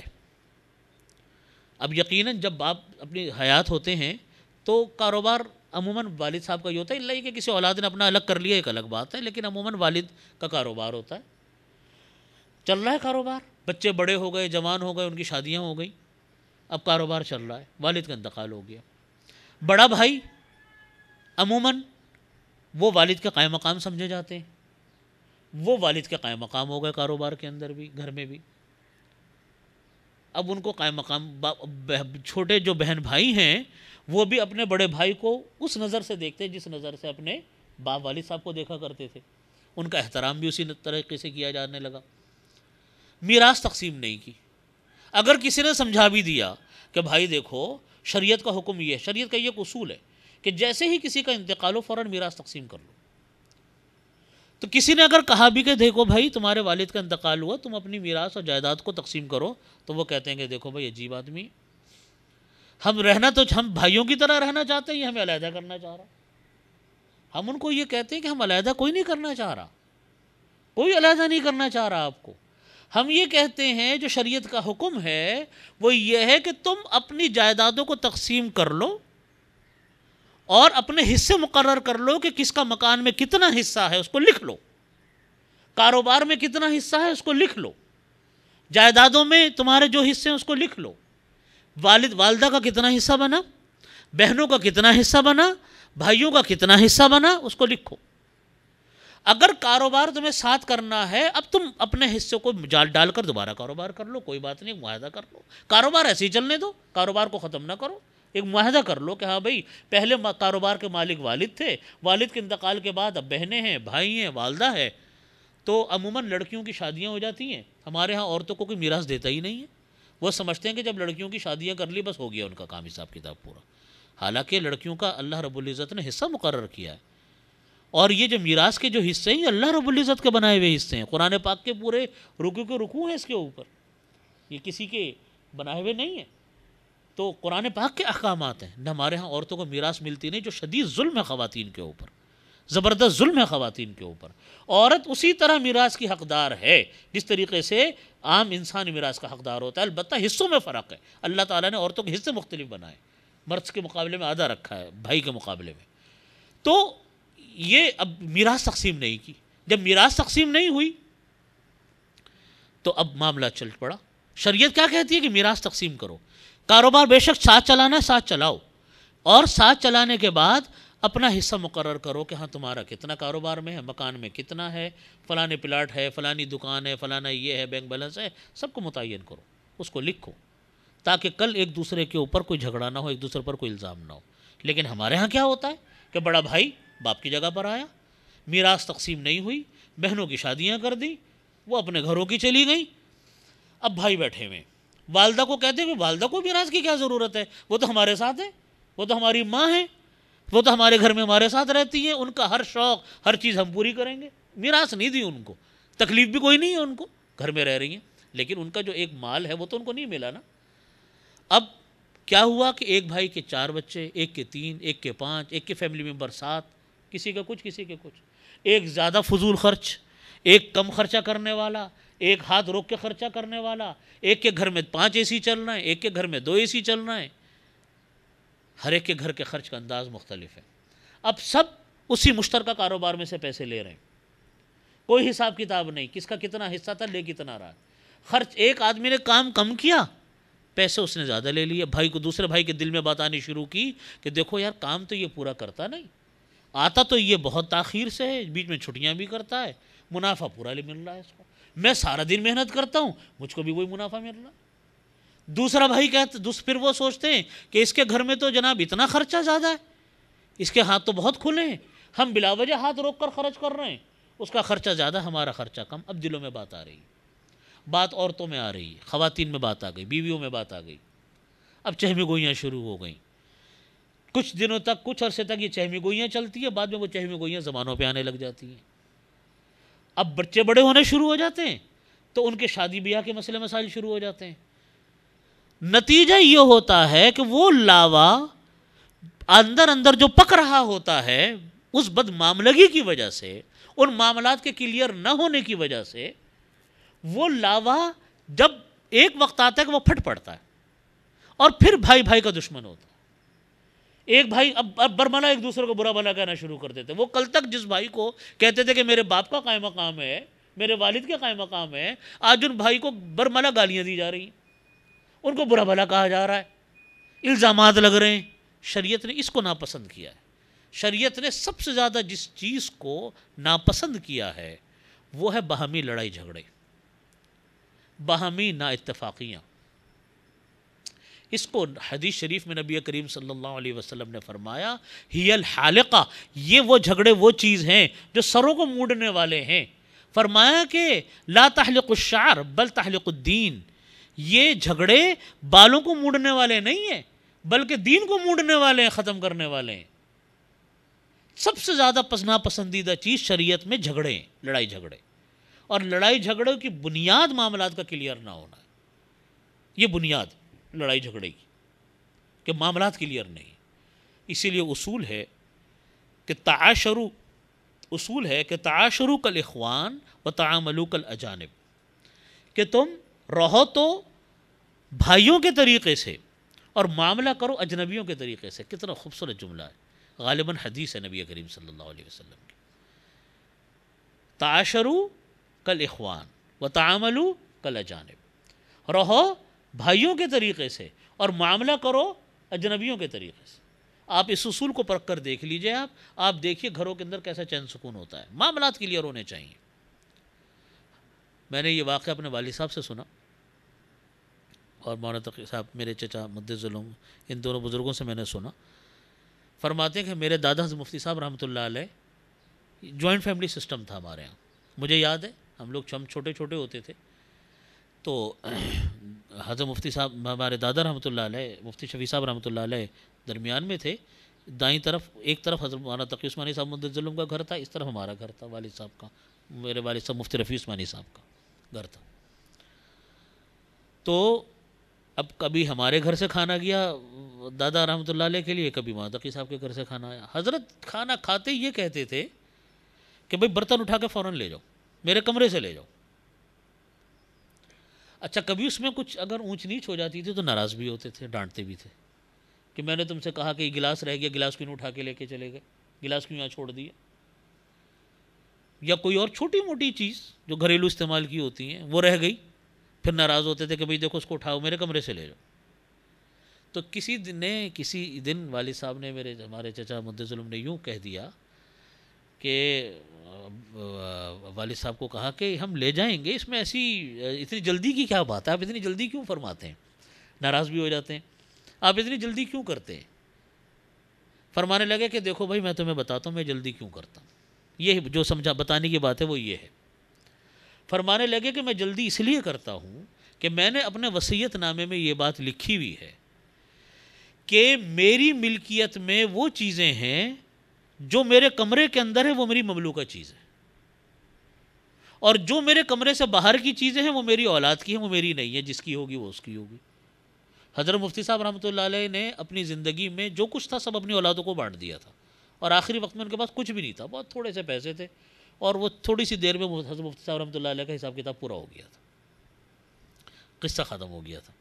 تو فرمانے لگے کہ میں جلدی اس لیے کرتا ہوں کہ میں نے اپنے وصیت نامے میں لکھا ہوا ہے کہ میرے کمرے کے اندر یہ جو کمرہ ہے میرا, اس کے اندر جو چیز ہے یہ میری ملکیت ہے, اور اس سے باہر کی چیزیں ہیں وہ جو میری اولاد باہر رہتی ہے وہ ان کی چیزیں ہوں گی.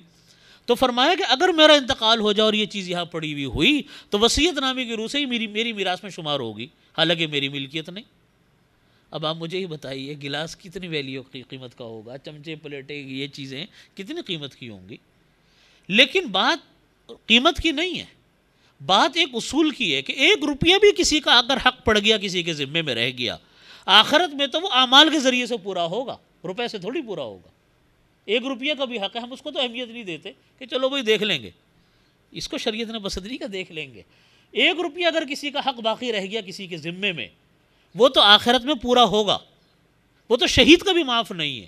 حدیث شریف میں فرمایا نبی کریم صلی اللہ علیہ وسلم نے کہ یغفر للشہید کل ذنب الا الدین, شہید کے لیے شہید کے سارے گناہ اللہ تعالیٰ معاف فرما دیتے, مگر قرضہ شہید کا بھی معاف نہیں ہوتا, قرضہ شہید کا بھی معاف نہیں. تو فرمانے لگے اس لیے میں نے وصیت نامے میں یہ بات لکھی ہے۔ تو بات یہ ہے کہ رہو کس کے طریقے سے؟ بھائیوں کے طریقے سے، معاملہ کرو اجنبیوں کے طریقے سے۔ اس معاملے میں ہمارے ہاں اتنی کوتاہی ہے کہ میں سمجھتا ہوں کہ آج گھریلو جھگڑوں کی جہاں بہت ساری وجوہات ہیں، ایک بہت بڑی وجہ آپس کے معاملات کا واضح نہ ہونا ہے۔ گھریلو جھگڑے بھی اس بنیاد پر اور بازار کے جھگڑے بھی اس بنیاد پر۔ فیکٹریوں میں کیوں جھگڑے ہوتے ہیں؟ بڑی بڑی کمپنیاں کیوں ختم ہو جاتی ہیں؟ بڑی بڑی کمپنیاں کیوں عدالتوں میں ان کے کیس آتے ہیں؟ کیوں آتے ہیں؟ معاملات کلیئر نہیں ہیں۔ ایک کو دوسرے سے یہ شکایت ہے کہ کام پورا نہیں کرتا، منافع پورا لیتا ہے، دوسرا کہتا ہے کہ نہیں اس نے زیادہ منافع لے لیا، تیسرا کہتا ہے کہ نہیں اس نے یوں کر لیا، معاہدہ کچھ نہیں۔ گھروں کے اندر جائیداد تقسیم نہیں ہوئی، گھروں کے اندر معاملات کلیئر نہیں ہیں، کس بھائی کا کیا حصہ ہے کچھ نہیں پتا، اب ایک دوسرے کے ساتھ گتھم گتھا ہیں۔ جب بڑے لڑیں گے تو بچے بھی لڑیں گے، آپس میں اولاد بھی ایک دوسرے کی شکل دیکھنا نہیں چاہتی۔ تو جب اتنے قریبی رشتوں میں جھگڑے ہوں گے تو یہ نتیجہ نکلے گا۔ دو باتیں۔ تیسری بنیاد ہمارے معاشرت اور معیشت کی جو قرآن اور حدیث شریف کی روح سے ہے، وہ یہ ہے کہ ہم لوگوں کے اندر ایثار، قربانی اور معافی کا جذبہ ختم ہو گیا۔ ایک دوسرے کے ساتھ معاف کرنا، ایک دوسرے کی غلطی کو نظر انداز کرنا، ایک دوسرے کے ساتھ ایثار کا معاملہ کرنا، ایک دوسرے کے ساتھ قربانی کا معاملہ کرنا، یہ جذبہ بالکل ختم ہوتا چلا جا رہا ہے۔ آج خاندانوں میں جھگڑا کس بات کے اوپر ہے؟ کہ اس نے مجھے شادی میں نہیں بلایا، میں بھی اس کو نہیں بلاؤں گا، اس نے مجھ کو گھر پہ نہیں بلایا، میں بھی نہیں بلاؤں گا، وہ میرے گھر نہیں آیا تھا، میں بھی نہیں جاؤں گا۔ جھگڑے ہیں کہ نہیں ہیں؟ آپ اگر بہت سارے بہن بھائیوں کے جھگڑے، خاندانوں کے جھگڑے آپ اگر ذرا تھوڑا سا کھرے دیں، اس کو کھو دیں، تو یہ بچوں جیسی باتیں نکلتی ہیں۔ یقین نہیں آتا کہ اتنے بڑے بڑے نوجوان، عمر رسیدہ، تجربہ کار، پڑھے لکھے لوگ اتنی چھوٹی چھوٹی باتوں پہ بھی لڑتے ہیں۔ یہ تو جب بچے کھیلتے ہیں اس باتوں پہ لڑتے ہیں بچے۔ آج بڑے بڑے لوگ لڑ رہے ہیں اس بات کے اوپر کہ تم نے مجھے نہیں بلایا، میں بھی نہیں تمہیں بلاؤں گا، تم میری شادی میں نہیں آئے، میں بھی تمہاری شادی میں نہیں آؤں گا، فلانا بیمار ہوا تھا، میں تمہاری بیماری کو پوچھنے نہیں آؤں گا، جیسا کرو گے میں بھی ایسا کروں گا۔ حالانکہ بھائی ایثار کیا ہے، قربانی کیا ہے، یہ برداشت کیوں ختم ہو رہی ہے ہمارے اندر سے؟ اس لیے کہ ہم لوگ دین سے دور ہو رہے ہیں، اس لیے کہ ہم اللہ رب العزت اور نبی پاک صلی اللہ علیہ وسلم کے احکامات سے ہم دور ہو رہے ہیں۔ نتیجہ کیا ہے کہ عدم برداشت، ایثار و قربانی کا جذبہ ختم ہوتا جا رہا ہے، دوڑ پیسے کی لگ رہی ہے، ایک دوسرے کو نیچا دکھانے کی دوڑ ہے، اور معافی اور ایک دوسرے کو معاف کرنے کا جذبہ بالکل ختم ہو گیا۔ آدمی یہ سوچ لے کہ چلو جی دوسرے نے میرے ساتھ اگر غلط کیا تو میں اس کو معاف کرتا ہوں، میں اس کو کیا کرتا ہوں؟ معاف کرتا ہوں۔ یہ جذبہ آج ختم ہو گیا۔ یہ کچھ حدیث شریف ہے، میں نے لکھ کر لایا تھا اس موضوع کے اوپر، میں آپ کے سامنے پڑھ کر سناتا ہوں۔ نبی کریم صلی اللہ علیہ وسلم کا یہ فرمان ہے۔ اللہ تعالی ہم سب کے معاشرے میں یہ فرمان کسی طرح اللہ تعالی ہم سب کو عمل کی توفیق دے دے۔ آپ حضرات تھک بھی گئے ہوں گے، موضوع بہت لمبا ہو گیا، اور میں بس جلدی سے میں بات ختم کرتا ہوں۔ نبی کریم صلی اللہ علیہ وسلم کے فرمان ہے، فرمایا نبی کریم صلی اللہ علیہ وسلم نے کہ جو کوئی شخص یوں چاہتا ہے کہ اس کے درجات قیامت کے دن بلند ہو جائے، فَلْيَعْفُ عَمَّنْ ظَلَمَ، اس کو چاہیے کہ وہ اپنے اوپر ظلم کرنے والے انسان کو معاف کر دے۔ جو چاہتا ہے کہ اس کے درجات آخرت میں کیا ہوں؟ بلند ہوں، اس کو چاہیے کہ وہ معاف کر دے اس آدمی کو جس نے اس کے اوپر ظلم کیا ہے۔ اور جو چاہتا ہے کہ اس کے درجات آخرت میں بلند ہوں، اس کو چاہیے کہ وہ اس انسان کو مال دے دے، حصہ دے دے جس نے اس کو محروم کیا ہے۔ اور فرمایا کہ تم صلہ رحمی کرو اس شخص کے ساتھ جس نے تمہارے ساتھ قطع رحمی کی ہے۔ جو تمہارے ساتھ کیا کرتا ہے؟ قطع رحمی کرتا ہے، تمہارے ساتھ برا سلوک کرتا ہے، تم اس کے ساتھ صلہ رحمی کرو۔ ایک اور حدیث شریف میں نبی کریم صلی اللہ علیہ وسلم نے ارشاد فرمایا کہ صلہ رحمی یہ نہیں ہے کہ لیس الواصل بالمکافی، کہ یہ صلہ رحمی نہیں ہے کہ جو تم جیسا دوسرے نے کیا تم نے ویسا اس کے ساتھ کر دیا۔ یہ فرمایا یہ صلہ رحمی نہیں ہے، وہ تمہارے شادی میں آ گیا تو تم بھی چلے گئے، وہ نہ آتا تو تم بھی نہ جاتے، وہ تمہارے گھر آ گیا تو تم بھی چلے گئے، اس نے تمہیں کچھ تحفہ دے دیا تو تم نے بھی فوراً بدلہ اتار کر دے دیا۔ فرمایا کہ یہ صلہ رحمی نہیں ہے۔ فرمایا کہ صلہ رحمی یہ ہے کہ کوئی تمہارے ساتھ برا سلوک کرے، قطع رحمی کرے، تم اپنے گھر میں اس کے ساتھ صلہ رحمی کرو۔ وہ تمہارے ہاں نہیں آتا تم اس کے گھر جاؤ، وہ تمہیں نہیں کچھ تحفہ دیتا تم اس کو دو، وہ تمہارا شادیوں میں نہیں آتا تم اس کے ہاں جاؤ، وہ تمہیں پوچھنے نہیں آتا تم اس کو پوچھو۔ اس کو حضرت تھانوی رحمۃ اللہ علیہ نے اتنے خوبصورت انداز میں تعبیر فرمایا، وہ فرماتے کہ دیکھو اپنے ذمے کے حق دوسروں کے، وہ حق جو تمہارے اوپر ہیں دوسروں کے، فرمایا کہ تم ان کو ادا کرتے رہو، تم ان کو ادا کرتے رہو۔ فرمایا کہ اور جو تمہارا حق دوسرے کے اوپر ہے اس کو تم مخلوق سے امید لگانا چھوڑ دو، اس کا معاملہ تم خالق کے اوپر چھوڑ دو۔ کتنا خوبصورت اصول ہے یہ اصول، اگر آج ہمارے گھروں میں آ جائے میں کہتا ہوں جھگڑے دفن ہو جائیں ہمارے گھروں کے اندر۔ فرمایا کہ جو حق تمہارے اوپر ہے دوسرے کا وہ تم ادا کرتے رہو، یہ اس لیے ادا مت کرنا کہ معاشرے میں نام ہو جائے گا، نہیں، اللہ نے حکم لگایا تھا، اللہ کا حکم ہے، میں پورا کر رہا ہوں، تو تم وہ حق ادا کرتے رہو، وہ حق ادا کرتے رہو۔ اب اس کو جو حق تمہارا ادا کرنا چاہیے، لوگ یہ سوال کرتے ہیں کہ وہ تو مجھے پوچھتا ہی نہیں ہے، میں کیا کروں؟ اس کو فرماتے حضرت تھانوی رحمۃ اللہ علیہ کہ جو حق دوسرے کا تمہارے ذمے ہے تم مخلوق سے امید لگانی چھوڑ دو، اپنا معاملہ تم خالق کے حوالے کر دو، کہو کہ یا اللہ میں نے اپنا فرض پورا کر دیا، میرے حقوق آپ ادا فرما دیجئے، اللہ تعالیٰ بدر جہاں گنا تمہارا حق پورا فرما دیں گے، جھگڑے معاشرے سے ختم ہو جائیں گے۔ ایک اور حدیث شریف میں فرماتا ہوں اور عرض کرتا ہوں، نبی کریم صلی اللہ علیہ وسلم نے فرمایا کہ کوئی شخص، حضرت عمرو بن شعیب بن ابی عن جدہ فرماتے ہیں، حضرت عمرو بن شعیب رضی اللہ عنہ فرماتے ہیں کہ نبی کریم صلی اللہ علیہ وسلم سے روایت ہے کہ کسی شخص نے کسی کو گالی دی یا مارا، پھر اس نے صبر کیا، اللہ تعالیٰ اس کی وجہ سے اس انسان کی عزت میں اضافہ فرماتے ہیں، اور فرمایا کہ فاعفوا یعف اللہ عنکم، تم اس کے ساتھ زیادتی کرنے والوں کے ساتھ کیا کرو، تم معاف کر دو اس کو، اللہ تعالیٰ تم کو معاف فرمائیں گے۔ بس آخری حدیث شریف کرتا ہوں، بڑی عجیب و غریب حدیث ہے، ساری حدیثیں زبردست ہوتی ہیں۔ فرمایا حضرت علی رضی اللہ عنہ راوی ہیں، وہ فرماتے کہ قیامت کے دن ایک پکارنے والا پکارے گا، قیامت کے دن ایک پکارنے والا پکارے گا عرش کے پاس سے، فرمائے گا وہ پکارنے والا فرشتہ پکارے گا کہ آگاہ ہو جاؤ، اور یوں کہے گا کہ تم کھڑے ہو جاؤ، من کان اجرہ علی اللہ، جس کا اجر اللہ کے ذمے میں باقی رہ گیا۔ کہیں گے فرشتے پکار کر کیا کہیں گے کہ کھڑے ہو جائے وہ انسان جس کا اجر اللہ کے ذمے میں باقی ہے، فلا یقوم، کوئی کھڑا نہیں ہوگا۔ کون دعویٰ کرے گا اللہ تعالیٰ سے کہ اللہ میرا اجر آپ کے ذمے میں باقی ہے؟ کوئی کھڑا نہیں ہوگا۔ الا من عفا عن اخیہ، وہ انسان کھڑا ہوگا جس نے اپنے بھائی کو معاف کر دیا تھا، وہ کہے گا کہ اللہ میں نے دنیا میں اپنے بھائی کو معاف کیا تھا، میرا اجر آپ کے ذمے میں باقی ہے کہ میں نے اتنی بڑی نیکی کی تھی۔ اللہ اکبر، بہت ساری حدیث شریفیں میں نے لے کر آیا تھا، بس وقت چونکہ 1.25 گھنٹہ ہو گیا، وقت اس سے زیادہ ہو گیا، اسی پر میں اپنی بات ختم کرتا ہوں۔ باتیں بہت ساری ہیں جو ابھی رہ گئیں، اسی حوالے سے جو بنیادی اصول معاشرت اور معیشت کے تھے، کچھ چیزیں ان میں سے باقی ہیں، انشاءاللہ آئندہ کسی مجلس کے اندر میں اس کو پورا کروں گا۔ جتنی باتیں اب تک ہوئیں، اللہ تعالیٰ مجھ کو، آپ کو، ہمارے سب گھر والوں کو، ہمارے پورے ملک کو، تمام مسلمانوں کو اس پر عمل کی توفیق عطا فرمائے۔ سب باتیں اللہ رب العزت کی اور نبی کریم صلی اللہ علیہ وسلم کی حدیث کی میں نے آپ کو سنائی، اللہ تعالیٰ مجھے اور ہم سب کو عمل کی توفیق عطا فرمائے۔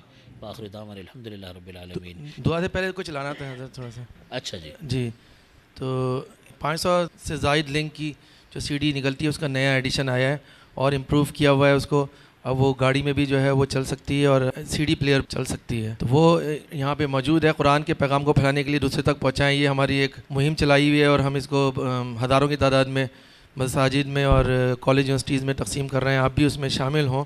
اور اس کی قیمت بھی کاسٹ سے بہت کم رکھی گئی ہے، بڑی کوانٹٹی میں کوئی کرنا چاہے مساجد کے لیے تو وہ بھی رابطہ کر سکتا ہے۔ اور ہر بدھ کو 3:30 سے 5 بجے تک خواتین کی تفسیر کی کلاس یہیں بھی ہوتی ہے، مستند عالمہ پڑھاتی ہیں، اور آج کل ہر پیر کو سیرت النبی کی بھی کلاسز ہو رہی ہیں، تو آپ سے گزارش ہے جو قریبی لوگ ہیں کہ وہ اس میں شریک ہوں۔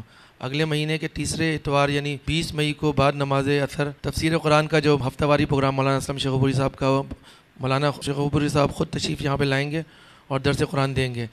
ہمارے حمزہ سعید صاحب کا پچھلے دنوں اچانک انتقال ہو گیا، اس کے علاوہ امریکہ میں ریاض الدین صاحب کی اہلیہ اور شوکت صاحب کے نوجوان داماد کا بھی پچھلے دنوں انتقال ہوا ہے، دعا کی درخواست ہے۔ صفدر بھائی اور شاہد بھائی کی بہن محترمہ صوفیہ صاحبہ سخت علی ہیں، اللہ انہیں مکمل صحتیابی دے، ان کے لیے بھی دعا کر دیجیے گا۔ اللہم صلی علی محمد وعلی آل محمد کما صلیت علی ابراہیم وعلی آل ابراہیم انک حمید مجید۔ ربنا ظلمنا انفسنا فإن لم تغفر لنا وترحمنا لنكونن من الخاسرین۔